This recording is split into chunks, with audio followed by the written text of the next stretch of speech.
அனைவருக்கும் வணக்கம் மக்களே. நம்ம இந்த வீடியோவில் எதை பற்றி பார்க்க போகிறோம்னா, விவசாயத்துறையை விட விளையாட்டுத்துறை கஷ்டமா அல்லது விளையாட்டுத்துறையை விட விவசாயத்துறை கஷ்டமா என்ற தலைப்பில் தான் நம்ம இந்த வீடியோவே பார்க்க போகிறோம். இந்த வீடியோ விவசாயத்தை பற்றி தெரியாத மக்களுக்கும் அரசியல் தலைவர்களுக்கும் விவசாயம்னா என்ன, அது எப்படி வேலை செய்கிறாங்க, அது எந்தெந்த முறையில் விவசாயம் செய்து அவங்க மகசூல் எடுக்கிறாங்க, ஒரு விவசாயிக்கிட்ட இருந்து அந்த விளைச்சல் எப்படி பொதுமக்கள்கிட்ட கிடைக்குது அப்படிங்கிறத தான் நம்ம பார்க்க போகிறோம். வாங்க வீடியோக்குள்ளே போகலாம். இன்றைக்கி நம்ம அவரை விவசாயத்தை பற்றி பார்க்க போகிறோம். நம்ம இந்த வருடம் அவரை சொட்டு நீர் பாய்ச்சல் முறையில் நம்ம அவரை பயிரிட்டிருக்கோம். வயலை உழுது விதையை நட்டாச்சு. சொட்டு நீர் பைப்பில் தண்ணி இங்கனக்குள்ளே வெளியே வரும். ஒரு அடிக்கு தள்ளி தண்ணி வெளியே வரும். இப்போ நம்ம இந்த பயிருக்கும் இந்த பயிருக்கு இடையில் ஒரு அடி கேப்பு. இப்போ இங்கே நட்டாச்சு, இங்கேயும் நட்டிருந்தோம், முளைக்கல விதை.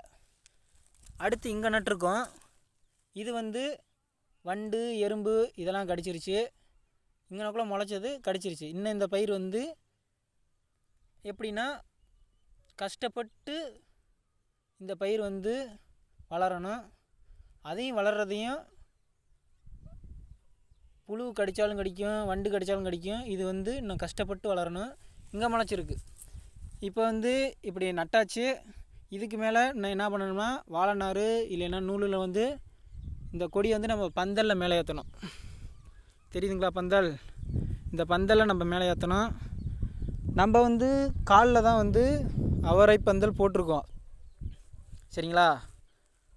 அதுபோல் கரையான் இருக்குங்களா? இதுபோல் மரத்தெல்லாம் கரையான் திங்கும். அது இயற்கையை நம்ம எப்பயுமே வெல்ல முடியாது. நம்ம இதுக்கு முன்னாடி வீடியோலலாம் சொல்லியிருப்போம், இயற்கையை நம்ம வெல்ல முடியாது. இயற்கைக்கிட்டே நம்ம தோற்று தான் போவோம் மக்கள்லாம். அப்போ நம்ம காலில் போட்டிருக்கும் போது இந்த மரம் என்ன ஆகும்னா, கீழே கரையான் பிடிச்சி இந்த தர மட்டத்துக்கு இந்த கல்லை இந்த மரத்தை கரையான் தின்றும். அப்போ நம்ம வருஷம் அப்போ பந்தலை மேலே கொடியை மேலே ஏற்றிட்டோம்னா இந்த தாங்காது இந்த கால். அதனால் ஒவ்வொரு வருஷமும் இந்த பந்தலை அவுத்து நம்ம மாற்றி கட்டுவோம். அதுபோல் பல கால்கள் வெயிட்டு தாங்க முடியாமல் உடஞ்சிரும். இங்கே பாருங்கள், இங்கே ஸ்டே இருக்குது பார்த்தீங்களா? இந்த ஸ்டேலாம் பிஞ்சிக்கிச்சு பாருங்கள். ஏன்னா கம்பி பழசாயிருச்சு, ஸ்டே பிஞ்சிருச்சு.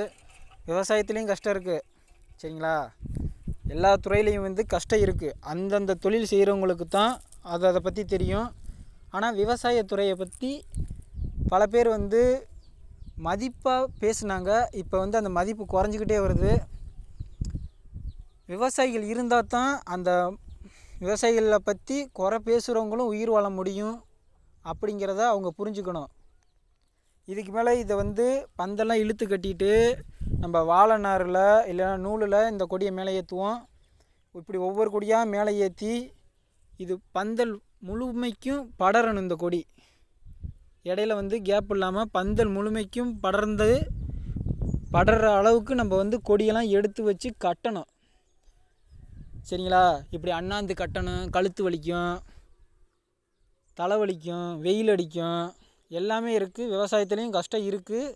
நின்றுக்கிட்டே இருப்போம், இடுப்பு வலிக்கும். வெயிலுக்கு முன்னாடி வேலை பார்க்கணும். அது மாதிரி இது உரம் போடணும். உரம் போடும்போது இந்த ஓட்டையெல்லாம் அடைச்சிக்கும். இந்த சொட்டு நீர் பைப்பில் இருக்க ஓட்டையெல்லாம் அடைச்சிக்கும். அந்த ஓசை மறுபடியும் தட்டி போடணும்.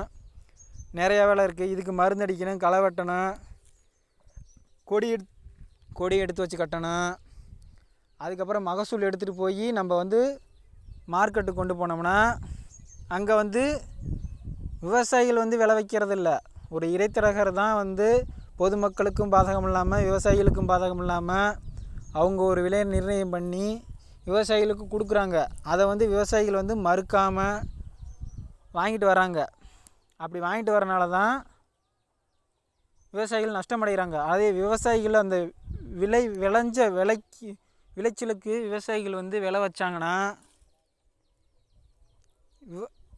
அப்போ வந்து விவசாயிகள் வந்து லாபம் அடைஞ்சு விவசாயிகள் பணக்காரங்களாக என்றைக்கு ஆகியிருந்திருப்பாங்க. விவசாயிகள் நஷ்டம் அடைகிறதுக்கு காரணமே வந்து விளைவிச்ச பொருளுக்கு அவங்க விலை வைக்கிறதில்ல. இப்போ ஒரு மிஷின் தயாரிக்கிறாங்கன்னா ஒரு கம்பெனி, ஏதோ ஒரு கம்பெனி ஒரு மிஷின் தயாரிக்குதுன்னா அந்த மிஷின் தயாரிக்கிறதுக்கான வரி முதல் எல்லாத்தையும் சேர்த்து அந்த வாங்குகிற வாடிக்கையாளர்கள்ட்ட தான் வந்து அவங்க வந்து வசூல் பண்ணுறாங்க. ஒரு காரோ பைக்கோ ஏதோ ஒரு பொருள், இதே விவசாயத்தில் மருந்தடிக்கிற ஸ்ப்ரேயர், அதுவே வந்து விவசாயிகள் வரி உட்பட கொடுத்து தான் வாங்குகிறாங்க.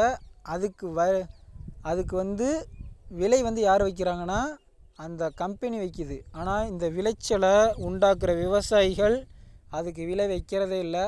அதனால் விளையாட்டுத்துறை வந்து நம்ம வந்து குறை சொல்லலை.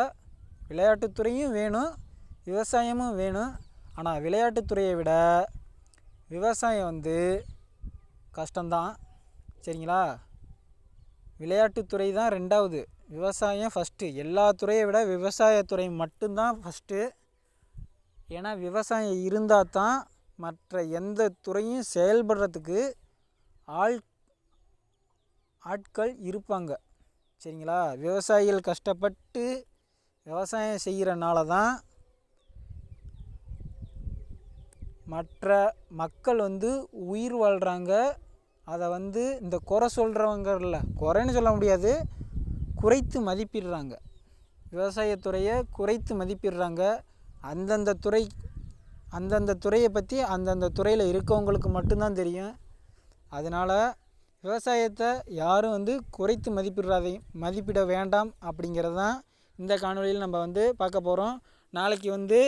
இன்றைக்கி வந்து நம்ம வந்து அவரை வந்து எப்படி வந்து விவசாயம் பண்ணுறாங்க, அதில் என்னென்ன வேலை இருக்குது, இந்த கொடியை மேலே பந்தலில் எடுத்து வச்சு கட்டுறது, கம்பி இழுத்து கட்டுறது. கல்லுக்கால்னால் வருஷம் வந்து கம்பி இழுத்து கட்ட தேவையில்லை. ஆனால் இந்த மாதிரி மரத்தில் கால் போட்டோம்னா வருஷம் கம்பி இழுத்து கட்டணும், வேலை இருக்குது. இனிமேல் வந்து நம்ம வந்து அவரை வந்து எப்படி வந்து விவசாயம் பண்ணுறோம் அப்படிங்கிறத வந்து அடுத்தடுத்த வீடியோக்களில் பார்ப்போம். இன்றைக்கி வந்து நம்ம அவரை விவசாயத்தை பற்றி பார்த்தோம். நாளைக்கு வந்து வேறு ஒரு விவசாயத்தை பற்றி நம்ம வீடியோக்குள்ளே பார்ப்போம். விளையாட்டுத்துறையை விட விவசாயத்துறை கஷ்டம் அப்படிங்கிறத மக்கள் புரிஞ்சுக்கணும், பல பேர் புரிஞ்சுக்கணும். நன்றி நண்பர்களே.